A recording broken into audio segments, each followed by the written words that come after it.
When I drive through Oklahoma, I can't help but think of you. And for reasons still unclear to me, we didn't much get by. We'd stack up like dominoes and we'd fall down each time.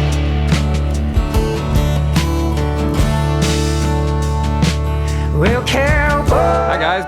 Whoa. We are officially live on all of the things. We are recording. No rookie mistakes this time. Last time was pretty embarrassing for me when I got to the end of it, and I was like, I didn't record not a single second of that show.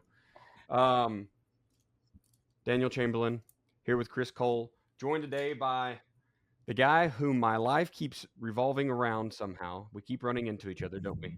That is so true. I don't know how, when I joined the Army, like you were one of my first trainers on a military vehicle, and this was in 2006, maybe 2007. But yeah, my military career, my civilian career, my own family life has somehow Chamberlain's been a part of that for almost 20 years now. It is funny. And I was describing to my wife Meant to last be. night about Meant to be. it is. Yeah, I was just talking about how we were the same rank, and now you're like 15 levels above me, and just one of them things, right? It's just the way life works that way sometimes. But Absolutely. it has been wonderful. It's been wonderful knowing you over the years and watching your career grow. I think that's really neat, and getting to come back and be my commander at OCS, which was another one of those just hole in the wall places that people went, and here we both ended up there. So Yeah. it's been wonderful. So what we'll have you do here is just kind of an introduction, who you are. Tell us about your life. I don't even know, there's a timetable. Just good conversation. Just introduce myself. Well, Yeah. My name is Warren Queton. I do many things. I work currently. I'm a full-time politician. I represent all of our tribal citizens of the Kiowa Nation who don't live within the former reservation jurisdiction of Southwest Oklahoma. So it's about 5,800 people that I represent all over the nation and even the world. So my position as a legislator, I work day in and day out drafting legislation that affects, the health and well-being of our citizens.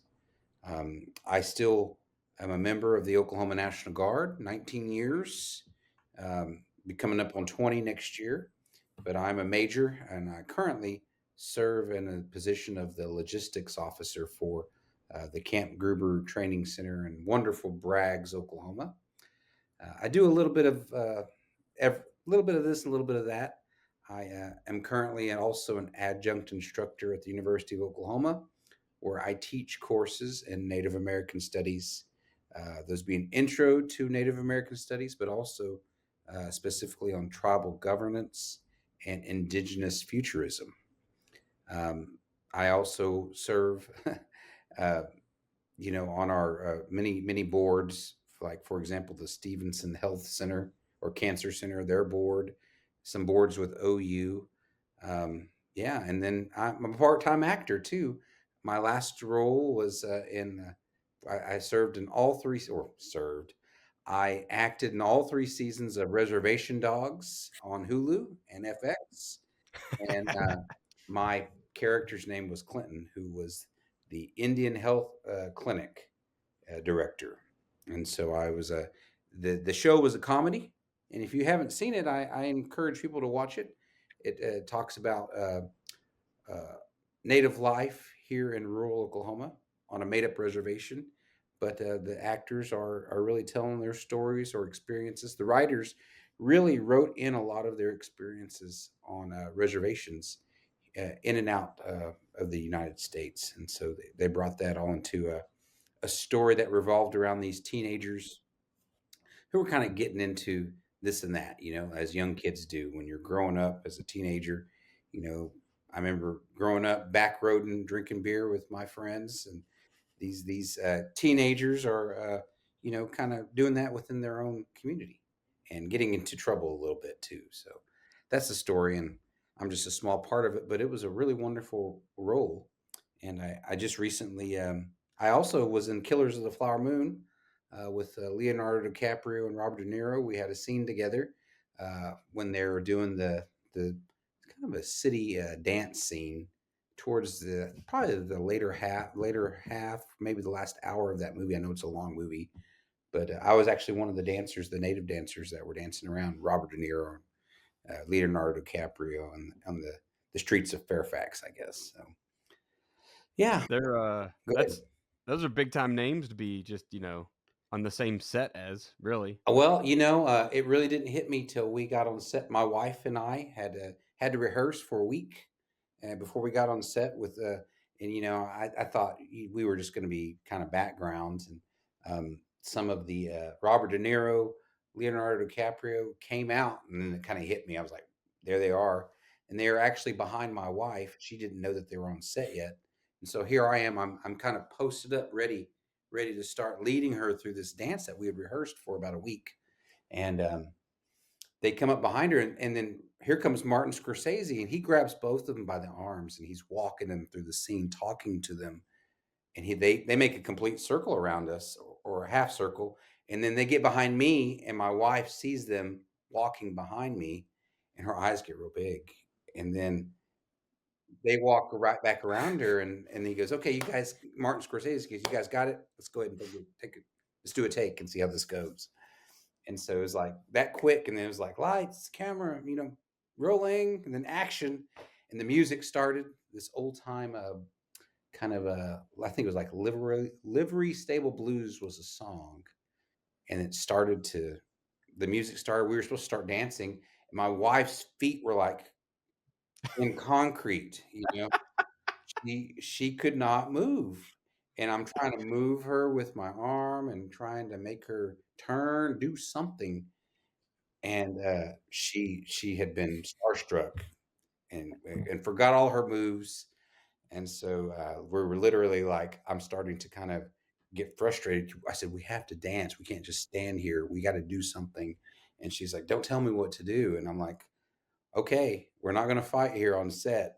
And then it hit me like, not everybody was lovey-dovey. Maybe people were fighting at this street carnival festival. Let's just make it look real. We started getting mad.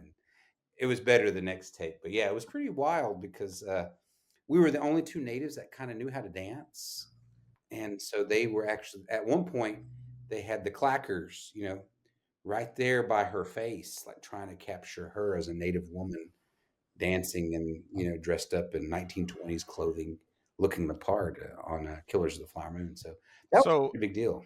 were you in? I haven't seen the movie yet, mainly because it is so long, Yeah. and I don't know that I'm ready. Like I stay away from super dramatic shows. Like I can't even finish Yellowstone or any of those because they just got so dramatic. Like, Yeah, I got you.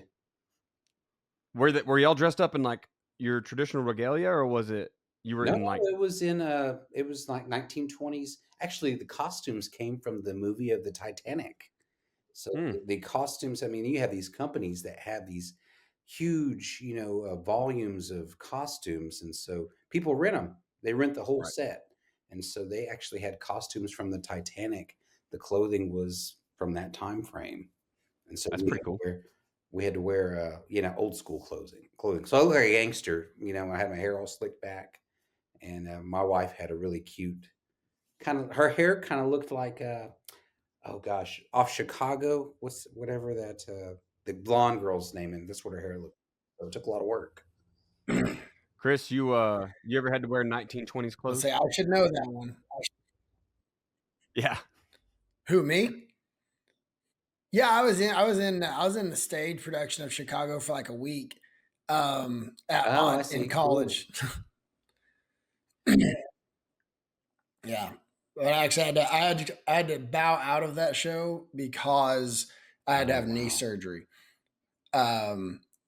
Football related knee surgery. Like auditioned for it, started to learn a little bit of the choreography, Uh-huh. and then was like, man, my knee's really bugging me, and went and had to do that. So, but yeah, I've worn I've worn, it's things like you wear some funky stuff when you're doing those period pieces. It gets even weirder when you're doing, you know, musicals, just because like there was a play I was in called Children of Eden, which is meant to Oh, be it's Genesis in the yep. Bible.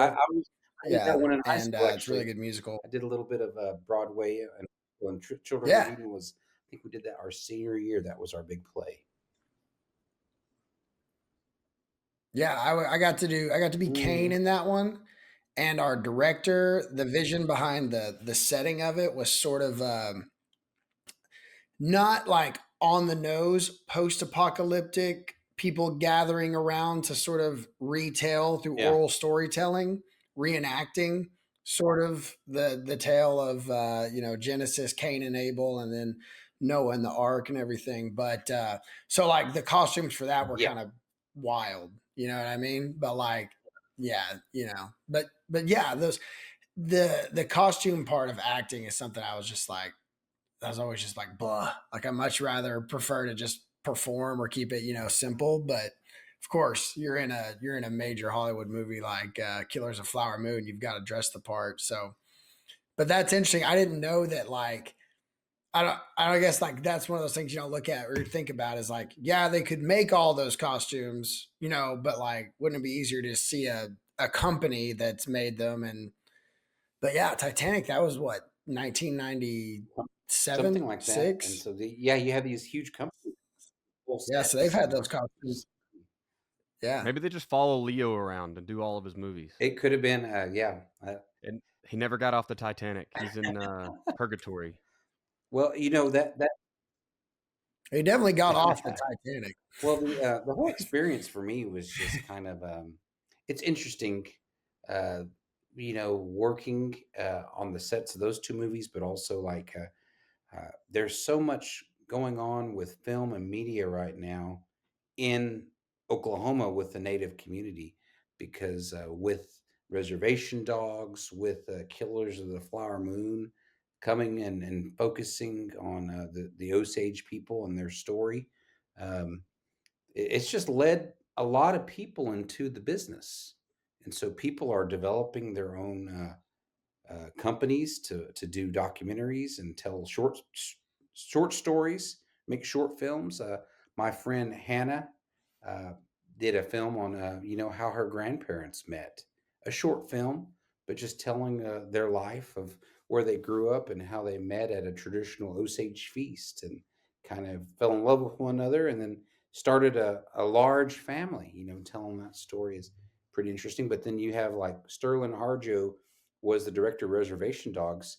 Now he's telling, he's filming, and they're going to start in February, making another series called The Sensitive Kind, which is focused on a private investigator. And Ethan Hawke is going to be part of the project. I don't know if he's actually going to be in the film. I'm assuming so, but I haven't gotten a lot of clarity on that. So, but yeah. Uh, and then there's people like Lauren Waters, who just made a feature film on Dana Tiger, which is a native artist here in Muskogee Creek country. But all these people are getting involved with filmmaking, and then you've got all these set crews, these makeup artists, these prop designers. They're continuing in this business, and it's all started because they've had the opportunity to work on a Scorsese film or Reservation Dogs, and now they're going on to do their own projects. So it's really exciting to see this work kind of progress in Oklahoma and tell our Is story. there going to be room for like you talked Now, about kind of set designing all that? It seems to me that the value would be you couldn't put a number on it to have an actual tribal piece of regalia or for a movie, right? Like you talk about, I don't know, the one that always comes about like Dances with Wolves. Like there's Indians there. Mhm. If they're wearing stuff made by tribal people in the community, I feel like that would be really neat. Is there anything to that right now, or is it still these big costume companies just rule supreme? Well, first off, I like the way you said Indian because you said Indian Indian. like I say Indian because I don't know, Indian just doesn't sound right. But Daniel said Indians. That's the way I say it. I've rubbed off on him a little bit. He has a lot, a lot. um, So what I did notice in a lot of these films, like with native films, they study um, native clothing, regalia of the time, and they're very, very cognizant of the fact that, um, well, I guess a good filmmaker will go in and talk with the community that the movie's about, and a lot of the native people will say, well, that's not something we share publicly. That's maybe a family design, maybe it's a band or clan design. Right. And so that's not something they want to have included in the movie. And so, what these set designers or costume designers would do is they would study the aesthetic and then make something kind of general, so that where they're not taking those designs and being disrespectful of that family or clan or individual, whoever owns those like breastplate or a blanket or leggings or a piece of hide. They would make something different. And so, like, for example, and if you ever watch Killers of the Flower Moon, I'll use this as an example. All the women wear these Pendleton blankets around them because that was a part of the attire. You know, traditionally, you always wore Pendleton because you didn't want to seem like you unclothed, and so they always wrapped up with those blankets. And so, growing up here in Oklahoma, we have lots of these blankets that circulate, but people keep them. You know, and they're beautiful. They have their own designs. But what they did was they worked with Pendleton to create their own designs, their own blankets, so that they weren't taking other tribal designs or other tribal colors. They were developing their own colors, something that was going to be used in the movie, and it's gone on to be sold as this is one of the 4 blankets that was created for Killers of the Flower Moon. And so, yeah, these costume designers study that stuff. For example, like Dances with Wolves, you said it. Whenever I hear of Dances with Wolves, I always think of that breastplate, you know, that Kevin Costner was wearing or Rodney Grant was wearing. They had to So I think what happens in a lot of those situations is people study what Indian people wear, and then they kind of recreate that using their own aesthetic for the movie and not necessarily tribal specific. I hope that answers your question, Dan. Now, Warren, is there like now? I just remember hearing about this because they were talking about reservation dogs and killers of the flower moon. There's a law where it's cheaper to film in Oklahoma than it is Texas because of like tax laws or something about taxes when film I'm industries pretty come sure here. that I don't know. Don't Is quote there me any, on this, but I know that the state of Oklahoma lifted a lot of those tax laws in order to bring business back to the state of Oklahoma, just to be a place where. because there was like an advertising push from Texas born actors that were like, hey, Texas legislature, get this fixed Yeah, so that like they can stop filming Texas like settings in the state of Oklahoma. I thought that was just a cool thing for our state. yeah. Well, I mean, what? Yeah, this if we just the state just did the smart thing and lifted a lot of those tax law, or kind of found some ways to be good partners in this work. I think it's great if we continue that. Yeah, people are coming here to Oklahoma to film. Uh, I wish we would have kept, other series here like Tulsa King that was being recorded here essentially in Tulsa. And then I think they actually moved out to California and are doing some scenes, but everything kind of goes back and forth. Um, but yeah, I think that's a great partnership if the state of Oklahoma wants to continue that work, having filmmakers come in and do this work in here. Now that we're building this capacity, maybe we'll see more and more people come to Oklahoma and film their series or do that work, knowing that there's a tax incentive to continue. So I got to ask, like, what's the path to? I want to get into acting. I want to be in a movie or a show. How did that start for you? Like, what was that path like? I'll tell you what, Daniel, it's been a long journey for me because I never saw myself on TV or doing any kind of acting. I was always a teacher. And so my path was storytelling. I Years ago when I was in college, Sterling Harjo said one time I went to a party and it was like a gangster party, and I'm gangster. I mean, like, you're talking like the 1920s, 1930s, like, that type of. You say, Yeah, hold on. nice clothes, nice hats, and so we were all dressed up, really nice, like, and the girls were dressed like flapper girls, we were having a good time, maybe the Roaring Twenties party. He said, I showed up at this party and you were like standing around telling stories about everything, anything, and everything. Some of it was about some of it was about an Indian powwow. Some of it was about a 49. Some of it was about your journey overseas. But you would just tell these stories, and everybody was just laughing, and you captivated them. And he goes, He told me, he goes, you have a gift of telling a story. I could not tell the same story and make it funny, but Right. you can make anything funny by the way you tell it and your mannerisms and your expressions. I said people are drawn to that kind of storytelling, and so he said, I have a part for you, and he goes, I want you to audition for it. I didn't send in anything because I was like, oh, he just wants me to be background, and then he called me. He goes, dude, man, where's your audition at? I want you to audition for this part. And I said, man, Sterling, I said, I just, I'm running for office. I said, I really don't have time. And he was like, dude, I wrote this part with you in mind. Like, you are a storyteller, and that's what we want you to be. We want you just to tease and tell a story on screen. And so that's what I did. And that was my journey. He gave me some lines and he said, I want you to tell this just like you did that night. And so I did. My gift is when I'm telling a story, I usually try to keep my audience engaged by teasing them or interacting with them, like I did on Reservation Dogs. And so it worked out to be my part kind of grew, beyond, like, I think the first scene was with we sang the song "Greasy Greasy Fry Bread," and my part kind of grew out of that, because people liked it, and they, I'm not trying to toot my horn or anything, but I've known some people here in Oklahoma from all 39 nations that live here in Oklahoma. And when that episode came out with Greasy Greasy Fry Bread, everybody was blowing me up on Facebook, like, I closed it down. My wife was just like, well, my wife didn't even know I had speaking lines. She assumed, she didn't even ask, she assumed I was background because she knew that I had known Sterling through school.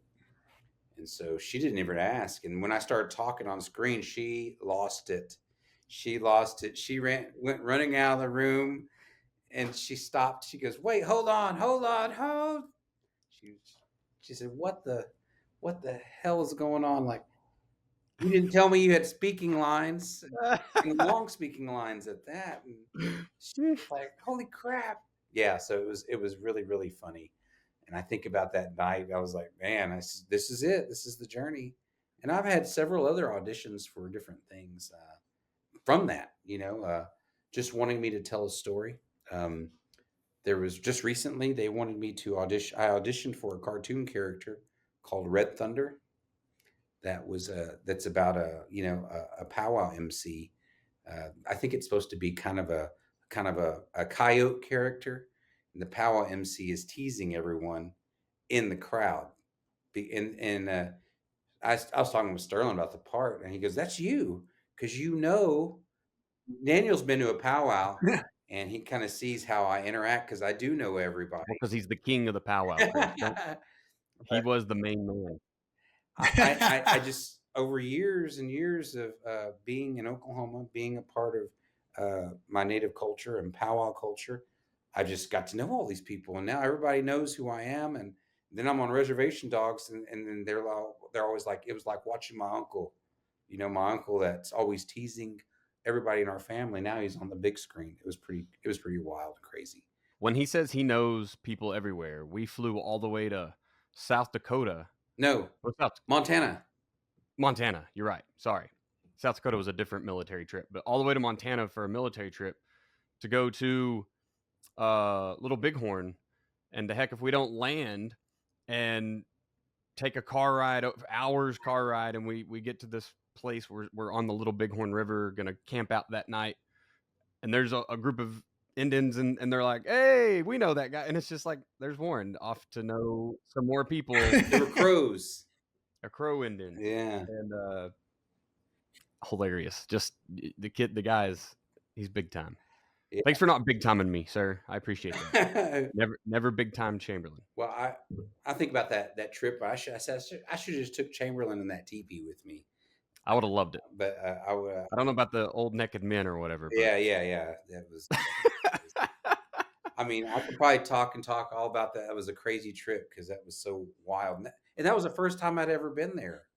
Yeah, and I think I told you that, Chamberlain. I've never been up there before, but I guess if we got time for a short story, I'll tell it. But, we have unlimited time, sir. So yeah, well, we fly. So I'm the officer candidate school commander for the state of Oklahoma. Daniel's one of my instructors, and Cadre, he's a TAC officer also for the program, and so. We get off. We go to the Little Bighorn River, and we're going to ride horses on a tour. We're camping out by the river. The first thing we get there, they're setting up the camp, and boom, I see a fire and I see Indians, gathering, and so that indicates to me, where they're going to be making some food over there. So I'm thinking fried bread, maybe some roasted buffalo stew, or hominy and corn. And I'm getting hungry, and I was like, man, that sounds really good right now. So I go over there, and they kind of know who they recognize me. Her name is Lark Realbird. She recognizes me, and she goes, "Yeah, this is my family's land, and let me introduce you to my family." And then it was like they were. His name was Henry. He's like, "Well, Kiowas and Crows. We used to camp together when your people were up here in Montana, and so you're our brothers." And so they started calling me brother, and we ate with them. I think me and there was a Creek girl named Montemayor. She ate with us, and we kind of just hung out with him. Then the next thing you know, we go on the horseback ride, and he's like, they invited me to a ceremony down the road in the teepee, and it was going to be all night. And I told Mont, I said, man, I don't want to leave my unit, but I kind of want to. I've never been up here before. Now I'm invited to a ceremony. And she was like, go ahead. She's like, how often are you going to be doing this with other Indians from Montana? And so she goes, we'll be fine. We're just going to be sleeping and sitting by the fire all evening. And so I was able to take part in the ceremony. And that next day, actually went to a sweat lodge with them after the ceremony. And it was kind of I guess, after the ceremony, their cleansing is they use a sweat lodge to kind of get all those impurities out of your body. It's kind of like a sauna, but really it's like 10 times hotter than a sauna, but does the same kind of thing. Just you pray and you sweat all those impurities out of your body. The only thing is, Crows don't wear. When we sweat in our Kiowa ceremonies, we usually wear shorts or have a towel. No, not Crows. You're going in your birthday suit, or you're not going at all. They're like 90-year-old men, sweating and praying, and I was, it was crazy. It was pretty crazy. He told me the next day, and I hope I'm not supposed to not share this, but he said, it was hot. It was so hot in there, so I'd get low to the ground, trying to get away from all that heat and get a breath, fresh air. And I'll look up, and there's just old naked man, right there by me. Yeah. Oh my God, I lost it. That was perfect.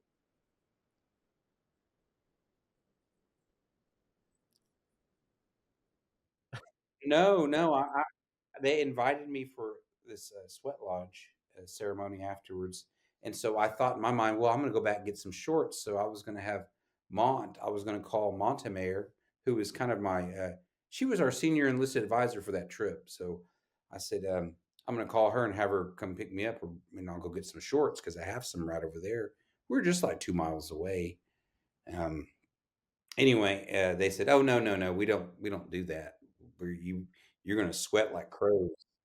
And so I said, oh, really? She goes, yeah, we don't wear shorts when we go in our sweat lodge. You're going to be naked, and you're going to pray. God made us. And so I was like, okay. And sure enough, yeah, they weren't lying. It's pretty fun. That's awesome.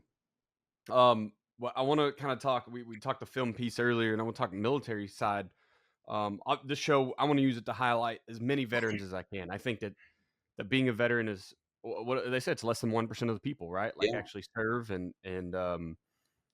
being one of those, I've met some really good ones, and I just think this is a great place to kind of give back to the silent minority, right? Like there's not enough praise, and I know even with Veterans Day and all, everything's been so commercialized, it feels weird nowadays. But talk to me about kind of, I don't know if I even want like lessons learned format, or just talk about your deployments. I know we've been to 2 of them together, and then and that was Iraq and Afghanistan. Mm-hmm. And you went once enlisted and then came back as an officer, and like kind of all mine have been enlisted side. So Mm-hmm. I'd love to just kind of hear about those trips and stories from them, or, you know, as you matured, how did the Army kind of change for you? Just your views going through all that.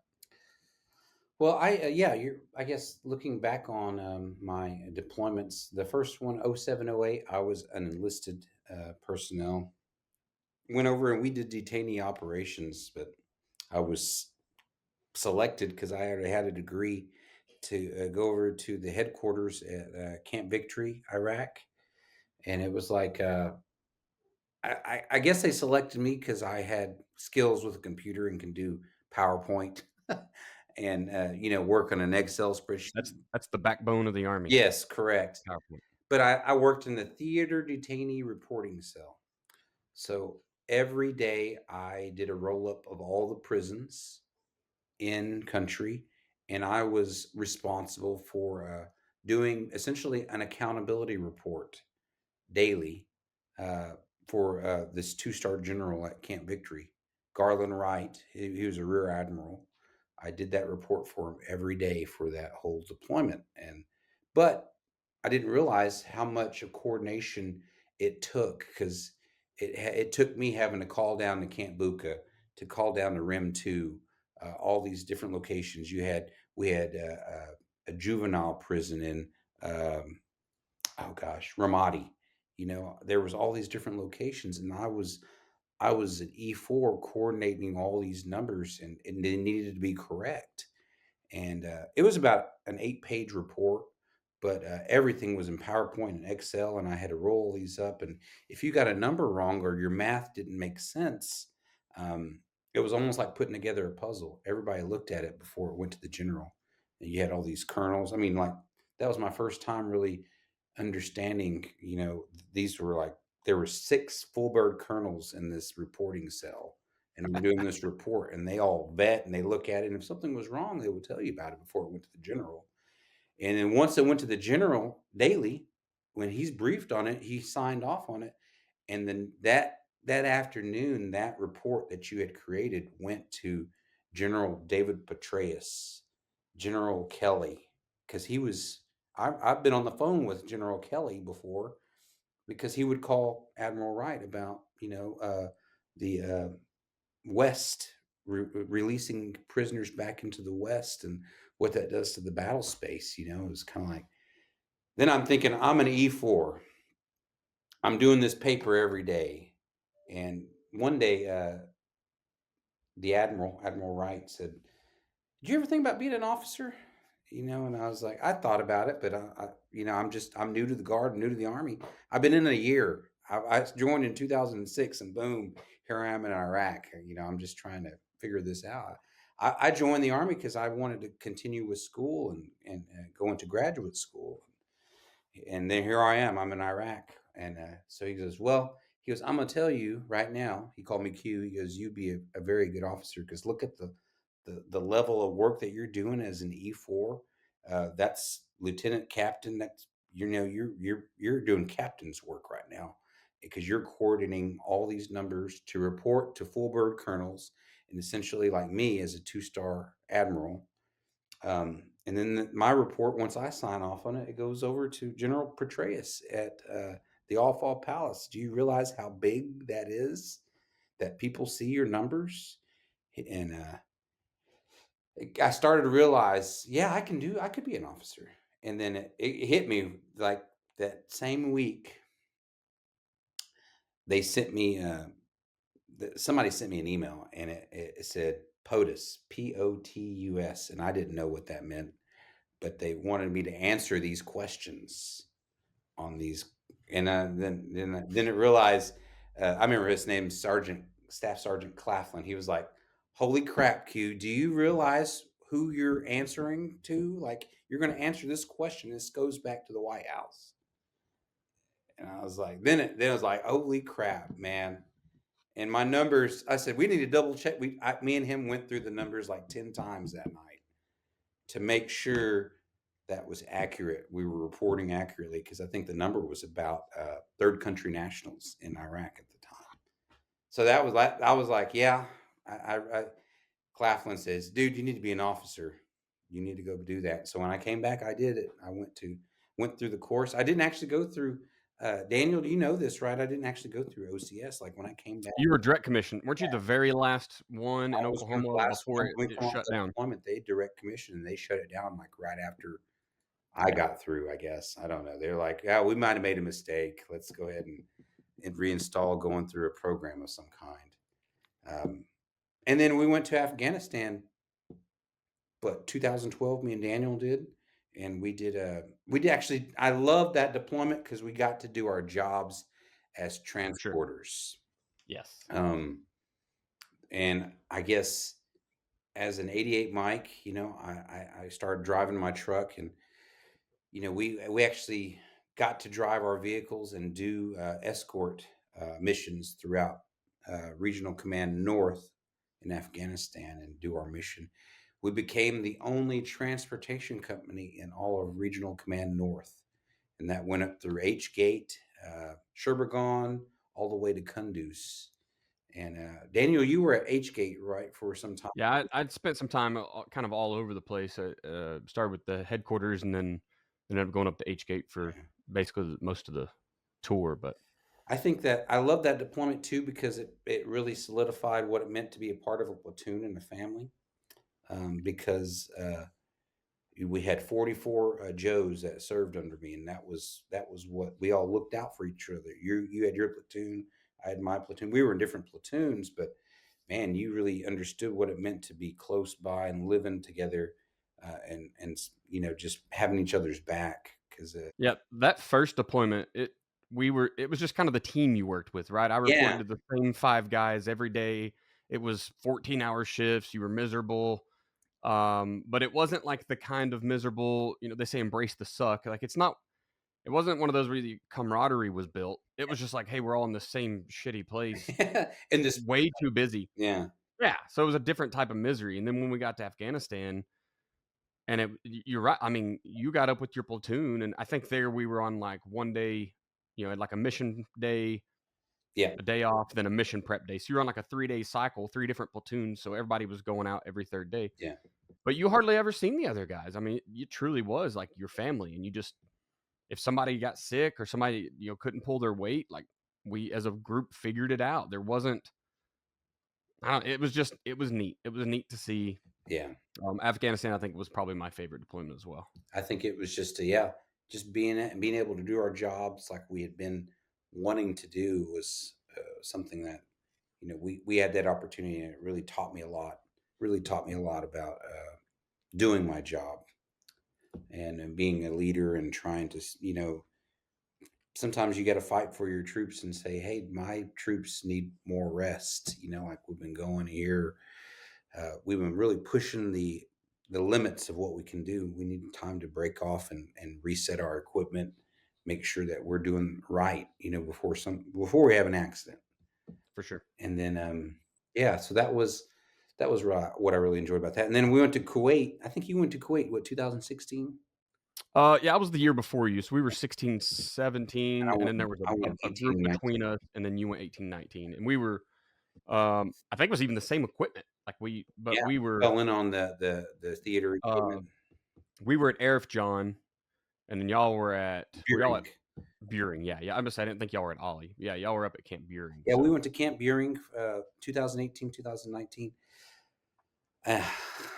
That third deployment kind of, I hope I never get deployed again, because this was my first deployment where I was married, which was hard, but the deployment to Buring to Kuwait was like being deployed to Camp Gruber here in Oklahoma for a year, where you're stuck on a fob. You could leave, or you could get on a Liberty trip, but there's really not much for you to do around there. So there was a lot of there was just a lot of opportunity for troops to kind of mess up their careers, and that was my real fear. Was I want these troops to do their mission and do their job and be the best transporters that they can be, but getting over there, we soon found out that it wasn't like there was something missing, and it was something it was combat. You know, a lot of these troops had wanted to a combat deployment, but this was not combat. This was like a training mission almost, because you had several missions that you had to accomplish as transporters, and those missions had a real world impact. You know, like when you had to swap out the ABCT, the Army Armor Brigade Combat Team from Arifjan. We were the only heavy equipment movers in country. Um, Even though they had another transportation unit at Arifjan, they the Army kind of messed up because they replaced what was called a heavy. It was a heavy company. Ah, gosh, I'm thinking of what it was called. It was a Het company. They Right. replaced them with a medium truck company at Arifjan. So Right. you had 120 soldiers show up there to be transporters, but they don't know how to drive the Het. And so we actually had Het training prior to leaving the United States, and we actually did that at Fort Hood as part of our mobilization. When we got to Beering, everybody knew that we had Het operators. So what do? The Army starts transferring all its Het fleet up to Beering, and which used to be in Arifjan. which used to be at Arifjan. That's about 60 or 70 miles to the south. They started transporting all their Hets, and I guess I made a good decision when I brought two chief warrant officers who were mechanics with me on my trip. Chief CW3 Curtis Haynes, and he was a new warrant officer, Aries.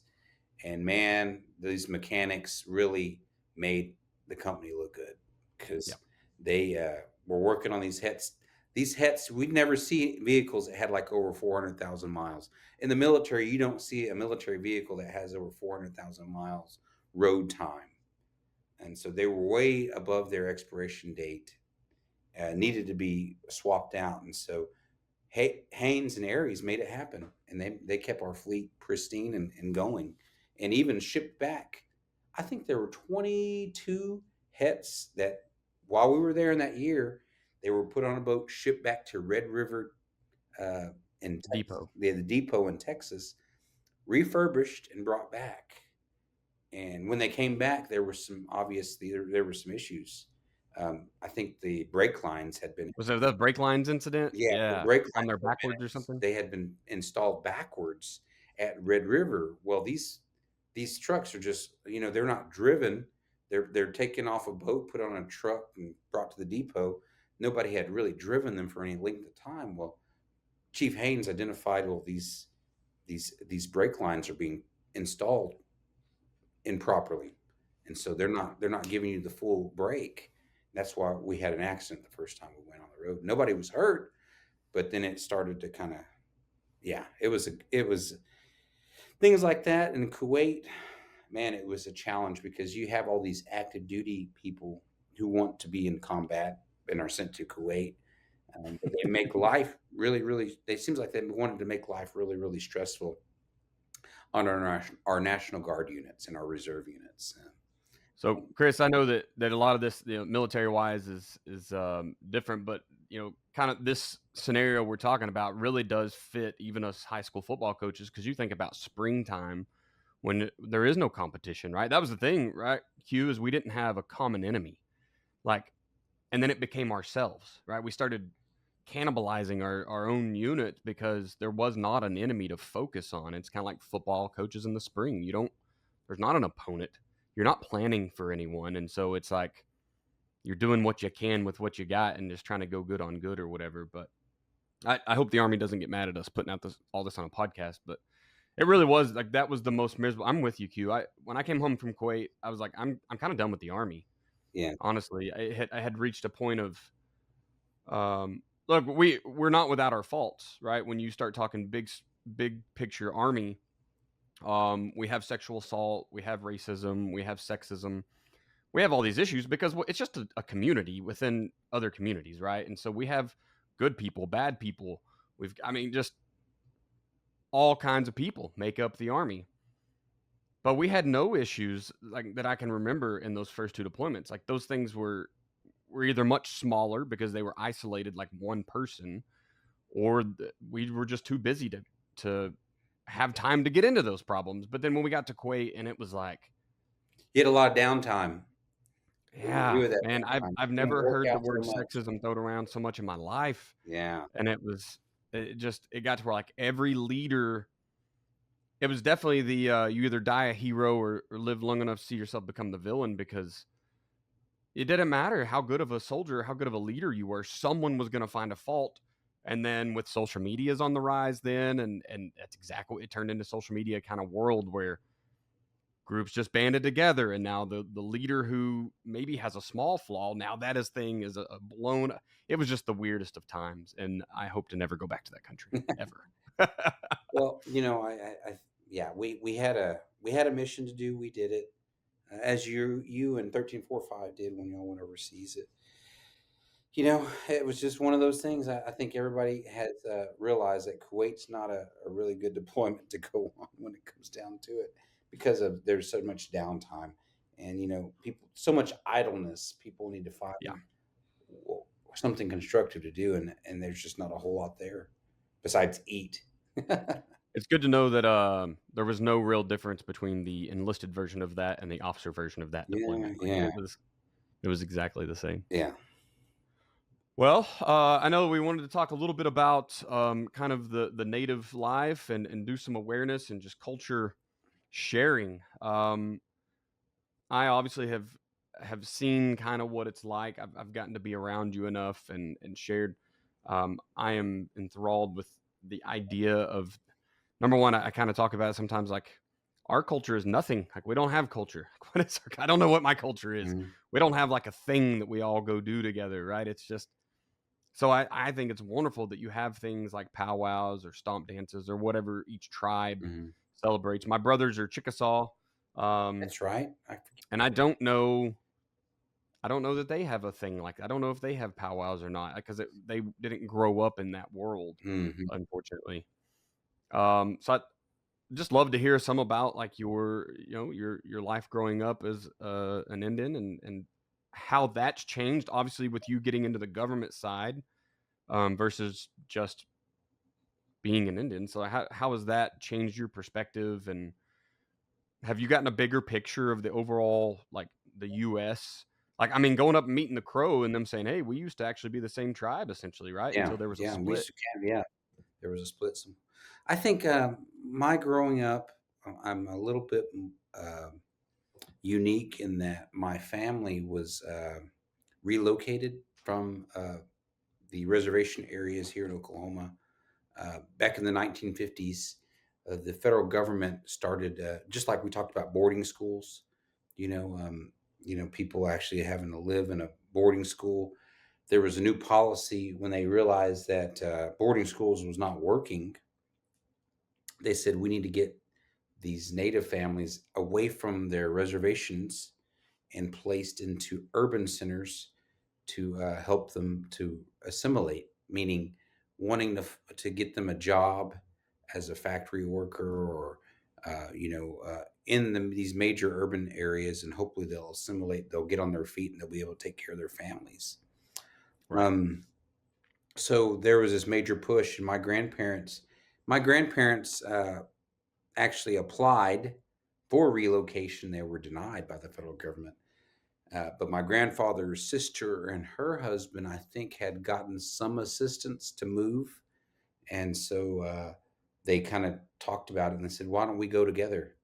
The four of us, we can all go together, use your assistance to kind of get our feet under us, and we'll go to Dallas and Fort Worth.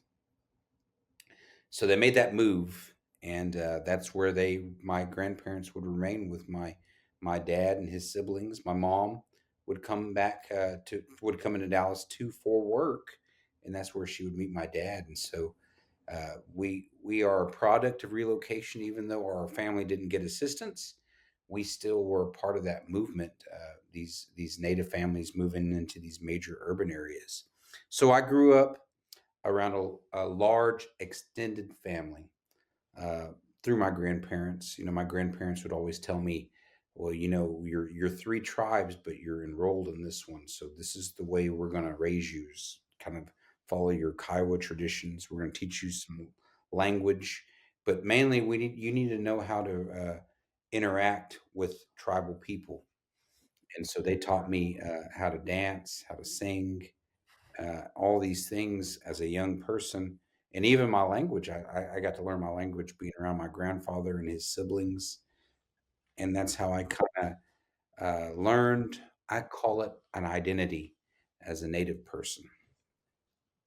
I wanted to learn that, and I saw value in that because my grandfather made sure I saw the beauty in it, you know, and how he did that. We would go back to Oklahoma in the summers, or we go back in the fall and go hunting and visit our relatives up here in Oklahoma. But he'd always take me with him, and that was kind of our, that was our relationship. He would take me along and teach me these things, teach me these dances, these songs, along with my dad, so that we would both know, how to dance, how to interact within our own community, because ultimately we were Kiowas. We were enrolled Kiowas, and he wanted us to know who our community was. And sometimes there's people that don't even know, they might be an enrolled member, but they never know where their people are. They don't know where the Kiowa world begins. And so I find myself having to teach people now, language, culture, identity. Yeah.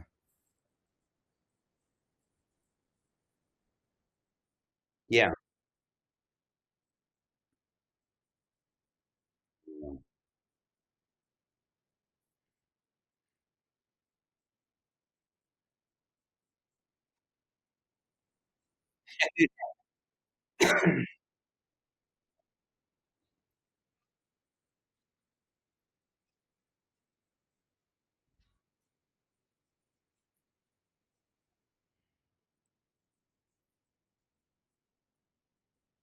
Yeah.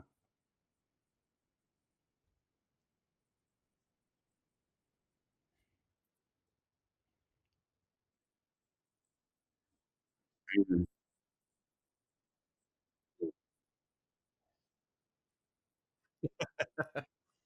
Yeah. I think it is pretty. I do recognize how important it is to carry that torch.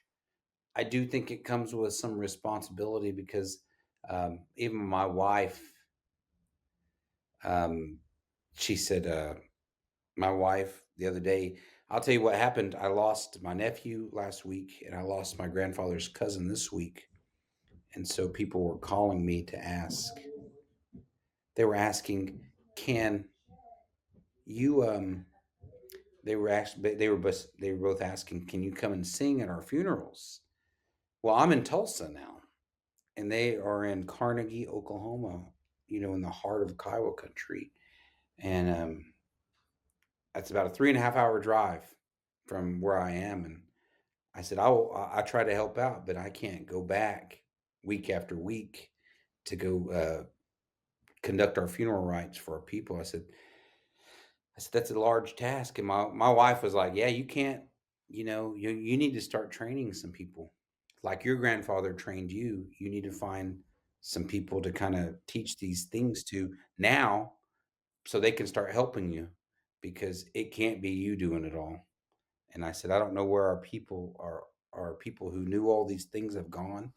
And my wife says, well, you can't do everything for everybody, because if everything's a priority, then that means nothing's a priority. And she goes, I need you to make me a priority before, and there was a lot of truth in that. Yeah, if you want to remain married, you got to know what the priorities are. So, um, and I'm working on that. I've got some people that I've been talking to about teaching some of these things, but it is very kind of like, man, I can't believe I had that. I didn't even realize it, that my grandfather and them were teaching me just by visiting, and going to visit me, but take me up to Oklahoma and might be fishing with some of his relatives, but they taught me a lot about language, culture, identity, and then just being a part of those ceremonies was enormously important to making me a Native American today. So my journey, when I got to be, I graduated high school from a high school in Fort Worth, Texas. It's called Crowley. I wanted to go to the University of Oklahoma. I wanted to go because their team. I've always been an Oklahoma fan. Yeah, I wanted to be there. There it is. There's the diploma. Let's go. So I joined. I went to didn't join, but I applied and got into OU, and I had a great time going to school there. I majored in Native American Studies, but I when I was going to school at the University of Oklahoma, we had such a strong Native community there that I never wanted to leave, and I didn't leave for years and years until 2020. 2022, when my wife dragged me away from Norman, Oklahoma, and brought me to Skytook, Oklahoma. I was a part of the OU community. Worked for OU for 14 years. Uh, Went through all my studies there in Native American Studies and started teaching there. Taught language, and I loved it there. And I loved being part of the Oklahoma Native community, going to powwows. Since Norman was located kind of in the center, in the heart of Oklahoma, you get to know all these other tribes, and you just build a big family. That's what it's like. It's like a big family. And I invited my OCS cadre one April. They had a powwow at I think it was at Rose State, and they asked me Rose State, yes, sir. be a part of the celebration there. And I invited my cadre out, and they came out that evening. And I think that's when it kind of hit him, man. Major Queton, he knows everything or knows everybody. And it was just kind of like, that's what happens when, you take part in traditional ceremonies and powwows in different communities. And so now, as I've gotten to be older, went through my military course, I always tell people military service correlates so closely with our Native warriors.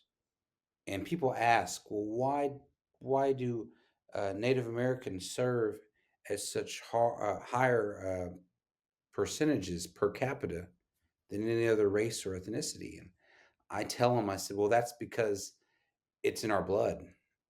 Because we're warriors. We were always warriors, and we continue to be warriors. Now, we can't, when we were placed on these reservations, we could no longer fight the United States. So we had to join them, and we did. World War I, World War II, all the way up service till now. We had to join them, and that's because being a warrior is in our blood. It's who we are. And we have our warrior societies that are still functional today with their own ceremonies, and they keep us together. Just like, you have a unit that you serve in, we have a society that we join and we serve in, and we have our values, we have our codes, we are loyal to what we do as a society and representing our Kiowa warriors. And so I always tell people, it's just like we have our war societies. Many tribes have war societies, and it's just like a branch of service. Army, Coast Guard, Marines, Navy, Air Force. I said, it's just like a different branch of service to be a different part of a different society. But I said, that's why Native Americans serve at such higher percentages, is because we are warriors and we want to continue to be warriors. I noticed you threw Coast Guard in there and you left out Space Force. Oh, so. Space Force. My apologies. I forgot that's a new branch of service. I don't even know if they're real anymore. I've not heard a single thing. So I'm sure there's got to be some Space Force division somewhere. They haven't popped up on my PowerPoint. I'm in school for ILE, the Advanced Operations course. I've not seen Space Force on how we implement those into our attack against the Bothians yet.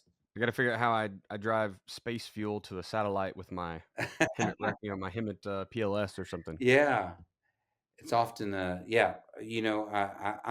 still in school. Hopefully, I'll be done in May.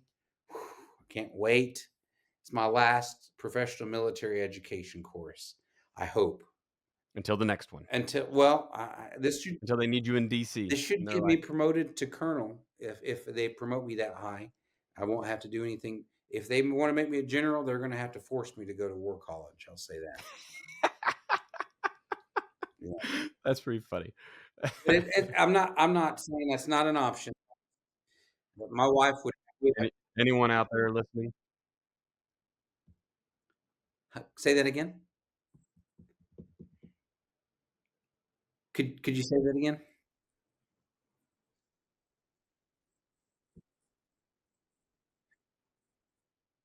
No, He got delayed. I don't think it was a goal. I wanted to just pay for my master's degree. That was the goal. Um, that was the goal. I wanted to do one enlistment. And when you serve in the National Guard, your enlistment 6 years.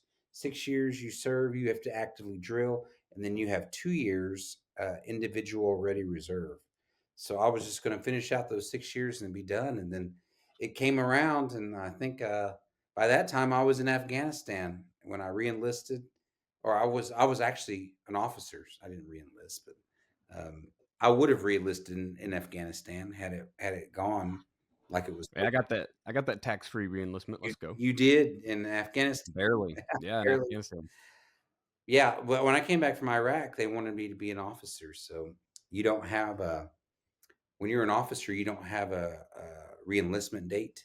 You have Right. a mandatory retirement date, or if they don't retain you, they'll just say, "We're not retaining you. This is your ending date." And so you really don't have. You can appeal it, but you really don't have a say beyond the state general. But no, I didn't have a goal. I still don't. I'm going to try to go and help. You know what I like about the Oklahoma Army National Guard is um, I like the family aspect. I like working with soldiers and officers. Just like we had our OCS cadre, we were a pretty tight knit group. Yeah, it was a good one. It was a pretty tight knit group, and I've since left OCS and went to Camp Gruber, and I'm finding out that Camp Gruber, people say, "Oh, you Camp Gruber, that's where you go to retire, or that's where you go to like just wait your time out." What I'm finding is Camp Gruber does a lot of work, and they have a strong team there that I didn't know was there, and I like it. I like the people that work out there, and I can see the value in what they do. And I think you don't really see that because most of the guardsmen in Oklahoma, they just go to Camp Gruber, set up their camps, or go to their barracks and do their job, work on their trucks, and do their mission, and they leave. They don't see what it takes to kind of keep.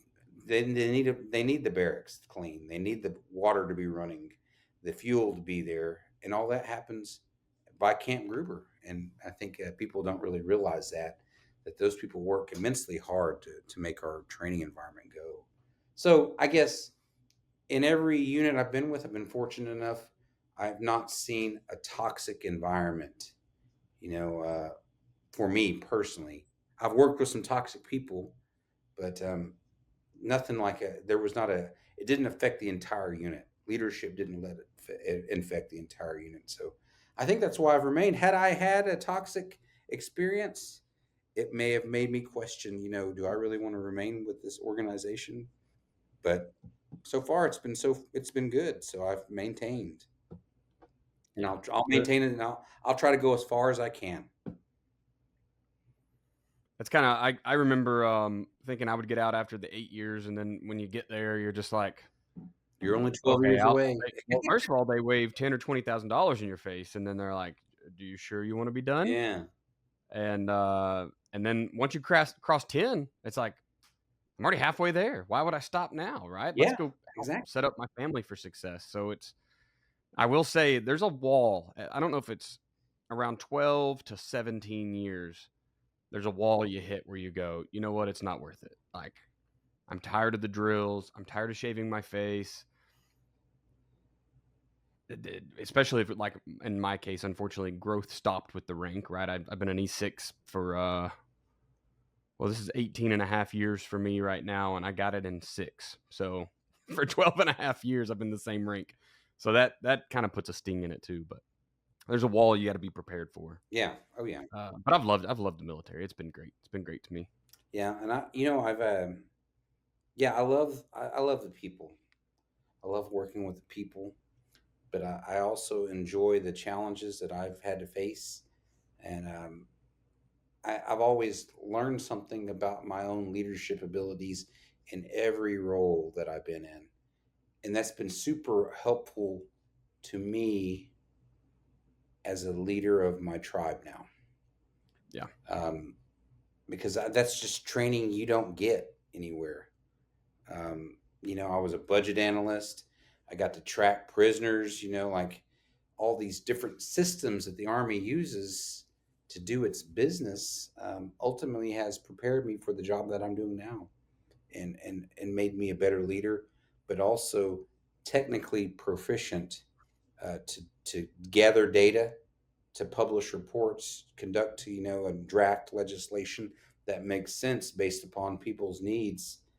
I mean, all that work, that analytics, I wouldn't know what I know today if it hadn't been for the military. So, I tell people that like leadership is universal, and it may not be apparent at the time, yeah, but as a coach now in football, I started, I mean, way ahead of most new coaches in the realm of like I can talk to players, I can yeah, control a group, I can, be a coordinator, or I aspire to be a head coach because I know that's a system I've already done. I've already been a platoon sergeant, which is yeah, the same thing yeah, as a head exactly. coach, right?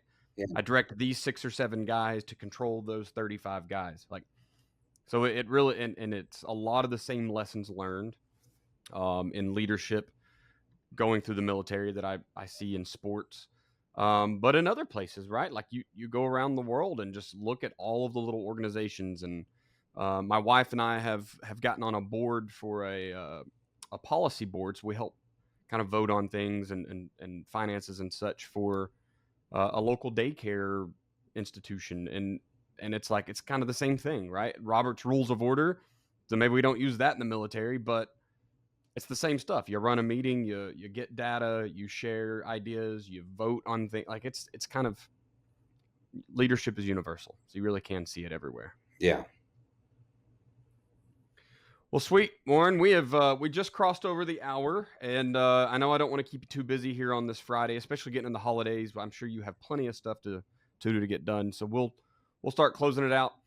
Um, if someone, I'm going to ask two questions here. If someone wanted to know more about the tribal side, whether it be culture or whatever, where's something they could go online or in person to go get a better understanding of what it meant to be an Indian then versus now, and what it looks like in the future. Well, I think if you're on social media, you have there's opportunities to learn. Maybe people don't, like people just want to know, where do I go? They can go to like the Oklahoma Indian Powwow Trail or powwows.com, kind of get to know where the communities are. Of course, I'm always a big advocate for, the University of Oklahoma has a good Native American Studies department. If you sometimes people don't even know. I don't even know where my tribe is at. They can just kind of contact the university, and they have tribal maps. They can kind of show you if you're one of the 39 here in Oklahoma, then they might get you in touch with somebody who's from your tribe. But really, just Googling, getting out there, and if you might be a member of say for example Cherokee. We were talking about Cherokee Nation being 1% Cherokee. Well, what does that mean? Well, are you Cherokee Nation? Or are you Kiowa Band of Cherokee Indians? Or are you Eastern Band of Cherokees, which is out in North Carolina? So you got to find out where your ancestors came from, because there are different roles for the three different bands of Cherokees. So that would be a good place to start. Uh, and where's that location at? So it's really about starting out, trying to find out and build those. I guess build that research. Where do I come from, based upon what I know about my ancestors, and you can do a lot online. Like Cherokee Nation has a great, I think it's I think it's a citizen service. It might be like, it's kind of like Cherokee Nation's version of ancestry.com. Like if you have a family member that was an enrolled member of the tribe, they can help you research that and then try to figure out if you're eligible for membership. So I think what's that called? I think it's called Citizen Services. You'll have to look it up. That's I talked to Mont quite a bit about. We apparently were native at some point, and our roll cards were sold for whatever reason, and so my family lost it. Now we've tracked it back to a certain point, but that would be neat if this late in life I could find out exactly where I belong. Yeah. So yeah, they have a genealogy department. I think they said the research and links are not managed by the Cherokee Nation, but they can kind of point you where to access, archives and access your genealogy in order to trace your ancestors who might have come from Tennessee, Georgia, Alabama, or Carolina. But they can kind of help you find those areas there. I think it's the Tribal Registration Office. Gotcha. And I thought there was a citizenship office that they also assisted with, but I don't see it on here. I'm kind of looking on the website too. Gotcha. Well, if someone wanted to reach out to you and talk about the Army or hear another story or hear the greatest joke of all time, which we won't put on the air. Oh yeah, we won't do that. I'm saving that. That's the best joke ever. Where could they reach out to talk to you at? They can reach out to me. I'm going to give my Yahoo email address at CHALAQUE@yahoo.com. And awesome. That's the best way to reach me. But I appreciate it, Daniel. Yeah, it's really neat. I appreciate you doing this. Like I said, we want to do an entire, I guess, a series of. I think that's how we're going to try to put this together. Chris, it was really good to meet you as well. Thank you for your questions today. Oh, your mic's muted, I think. Yeah, I think he's on a delay.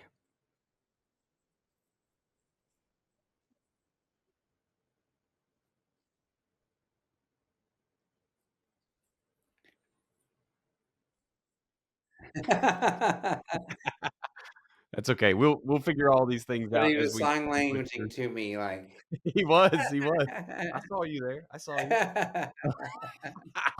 That's funny. Chris, after the delay here, tell us where we can go to talk to you. Where's social media?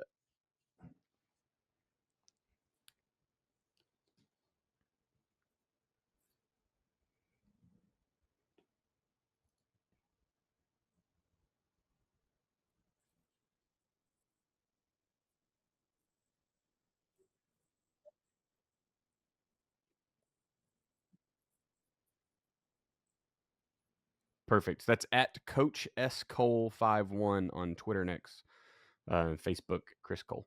I am at Coach Chambo OK on Twitter and X. I'm on Facebook at Daniel Bryce Chamberlain. We appreciate you guys for listening to the podcast. We will be pushing out many more episodes in the upcoming weeks as we kind of get started and we're just highlighting people of the Midwest, so voices of the Heartland. Excited for the opportunity. Warren, once again, thanks for being a part of this product and this project, I should call it. Yeah. And I look forward to speaking with you more in the future. All right. Thanks, Daniel. Y'all.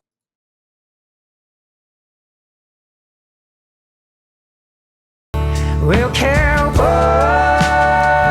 are back in style, and I know it's been a while, and I often dream of you and your half-green baby blues, the way your dimples sink into your smile.